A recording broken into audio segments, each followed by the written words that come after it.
अस्सलाम वालेकुम, आप देख रहे हैं एफ न्यूज और मैं हूं सना। शामिल करते हैं आज की अहम खबर। Meeting held with advisor to the Prime Minister of Pakistan Rana Sanaullah Khan on Minority Affairs.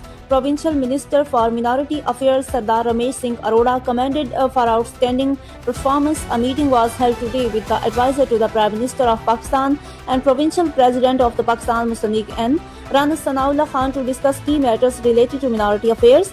The discussion focused on ongoing initiatives, community welfare and developmental programs aimed at supporting religious minorities across the province. During the meeting, the advisor to the Prime Minister praised the remarkable efforts of Provincial Minister for Minority Affairs Sardar Ramesh Singh Arora for his dedicated work in promoting minority rights and ensuring their welfare. He encouraged the minister to continue working with the same commitment and expressed good wishes for his future endeavours. The meeting was also attended by a member of the Provincial Assembly Ijaz Alam Sohotra, member of the Provincial Assembly Tariq Masigil, president of the PMLN Minority Wing Kamran Bhatti from the Faisalabad Division, and focal person to the Minister for Minority Affairs David Sharif Sohotra.